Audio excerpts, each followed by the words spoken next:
Now here's the secret formula. Hold RT. Hi YouTube, welcome back. My name is Marshy. Today I'm going to be reacting to how Dark Souls 3 monetizes your pain like a woman. For someone who is obviously a woman and have 2.5 hours of Dark Souls 3, I feel like my opinion is definitely needed. I'm just kidding.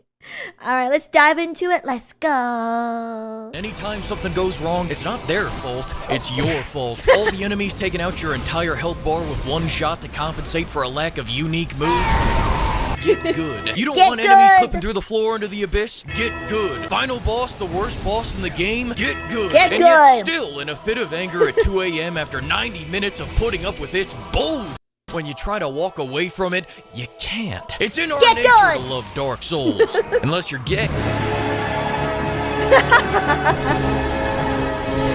Oh my god. Dark Souls is especially... Listen, during my Supathon 2 years ago, I was sort of pressured to play Dark Souls, and I literally got past the tutorial boss, and I'm like, yeah, I don't know if this is a game for me. Type of voluntary torture only matched by people who watch golf. Unironically, it's a lethal injection of something the human mind wasn't built to understand. I'm supposed to be serving in the great dirt mound turf war of 3000 BC, throwing swings with clubs and dying at 16, and instead I'm here trying to fight two massive demons that can attack through each other for 2 goddamn hours. Oh, and look, this one can fly above the fucking camera. This game is pure distilled cortisol, and in many ways, it's what I consider the Antichrist to my dearly betrothed Prototype. Despite both being 9 parts gameplay and a dash of story, Prototype had a relieving, soothing, and comforting gameplay loop that was better than charging the Super Soaker. Dark Souls feels like charging into a fiery building for $60 and then revisiting it every once in a while when you need to remember what it's like to feel that. This game will...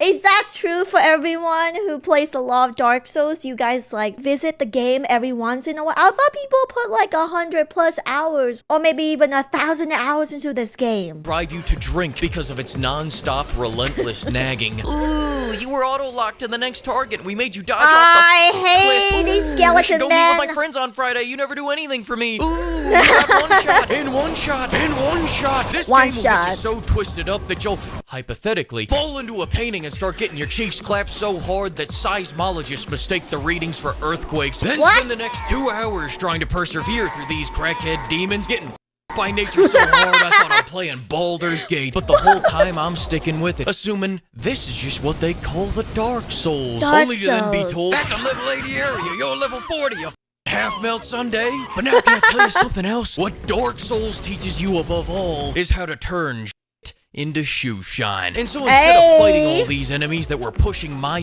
in, I instead let them push themselves right off a cliff so that I can collect that life insurance check like a gold digger in South Beach. Yo, that's nice. 20 easy levels.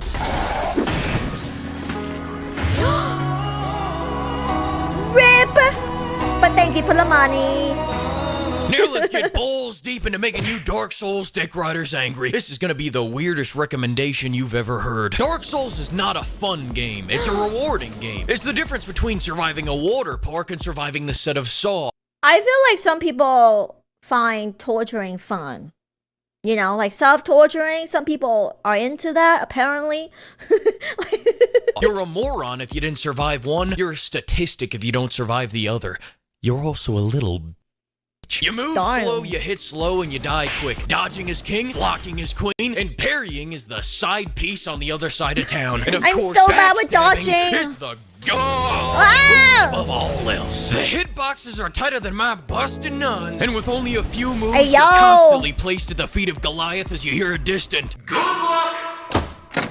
So the first thing you do is die repeatedly and watch as the game gives you the cold shoulder, really letting you simmer in your own confusion. Oh, you know Jesus something's wrong, but anytime you ask it, you don't get a real response. And then you think you got it, but you don't. The best you can get is floor markers, but this is the advice of broken men. Just gotta get good, what you have to do is study the game and read its mind so that you can calculate exactly what the problem is, then overcome it. Now do that 5 more times for every other move in the moveset, and it never ends. All the bosses until the are game so hard, ends. I've Try heard. going online and asking for help, and you'll be met with a collective Get good. and now what they mean by this is that you should go find the 20 wiki windows, 10 videos, and 2 Oh my spreadsheets God. they have papered across their walls Jesus and map out Christ. the perfect strategy to maximize DPS, HP, UPS, FedEx, and Digimon so that they can one-shot every Jesus. boss. And listen, I'm all for it. I'll get good with the single most brain-rotted build you've ever seen. Did I just catch you trying to use magic? I played the magic class. That was kind of fun. Trying to read the wiki for meta build? You know how to use the LT attack? One thing you need to understand about me and my way of playing Dark Souls is that I do it my way. Yeah, that makes sense. My People are trying way to or tell me, highway. "Oh, use the fabulous Knight of Wonderland's Black Penetrators hard for the max DPS perk." Shut the My build is called the Triple T build. Triple Target T. the taint, then run like hell. Read it and weep, pimps. This mirror image is like 3 Vietnams for Dark Souls fanatics. Oh, but if it makes you guys feel any goddamn. better, at least I started this run by choosing the deprived class instead of being a little bitch and choosing Warden. And why, Fleek? Why, I hear you plead? I didn't want the game to ruin perfection. And now you may be also asking, Fleek, how does one play such an advanced build? And to that I respond, Pimp, once you start this path, there is no going back. It means total commitment. Once you begin the path, there is no leaving No, the path. please. Are you ready I for wanna that? leave. I mean, really? Ready for that? Don't say anything because I will disown you if you say no. Now here's the secret formula. Hold RT. This is not a build, it's a way of living. Oh my See God. a boss that you could one-shot if you ran around him? Take him head on, and if your sword isn't reaching the enemy because the game doesn't want you to be fighting him this way, get out a bigger sword that can. Bigger sword. Ooga booga. See a horde of enemies? See the stamina bar? Knock them down. The Oonga Boonga Boogaloo Triple T I like Deluxe that. build is all about being too dumb to quit. The only change in our strategy is the length and or the quantity of big weapons that we bring to battle. Other than that, get the chloroform ring so that you can microdose meth to regen stamina faster. And as for the armor, become rotund. Now I'm gonna give you a second to cool off by talking about the story. People always go on about how awesome the Dark Souls lore is if you read all the wikis and chiseled tablets That's and a talk to all lot the of NPCs. reading. And so I took a brief look at it, and this is what I can surmise. Okay. What is this? What the is Yeah. Did you really think I can read? Now getting back to making the Dark Souls I love fans that. angry, most of these bosses ain't shit. The enemies with branding irons that shrink your health bar if you violate the restraining order are more challenging to fight than most of these bosses. Once you learn the whack-ass timing of their swings where they go all like, yeah! You see that most of them have pretty simple movesets that largely rely on doing I feel like with Dark Souls, I think it's essential to timing the attack and dodging it. From the 15 minutes that I played for the tutorial boss, I feel like attacking is good and all, but you have to be good at dodging and really memorize their attack route, you know, so you can dodge on time. Otherwise, if you get hit, half your bar is gone.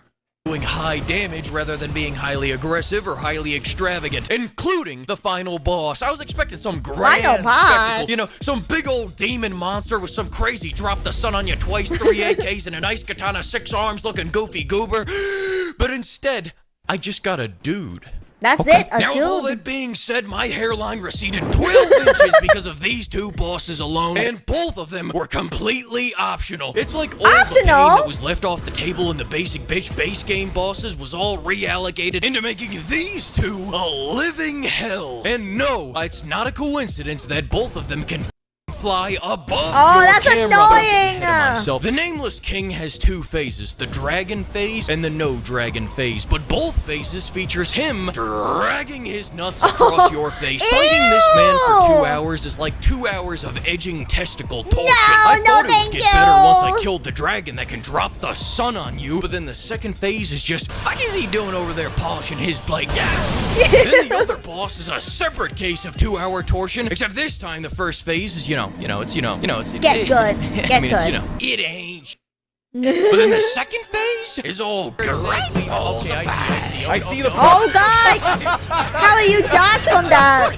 The longer I go without playing Dark Souls, the more I want to play the first 2 games in search of that feeling that we once shared. Also, I hear they have incredible, massive, absolutely beautiful chests in Dark Souls 1. You know what? I'm buying it. I'm doing it. Anyways, I would say that you should play Dark Souls 3, but I'm pretty sure it's against YouTube toss to threaten someone like that. Besides, I want you to preserve that beautiful, pure mind of yours, because after playing this, I'm not sure I have much sanity left. Let's go. No more brains. We're going down to the pizza party. Let's go on to the pizza joint. Let's go to the pizza joint. No more brains. Look at the game.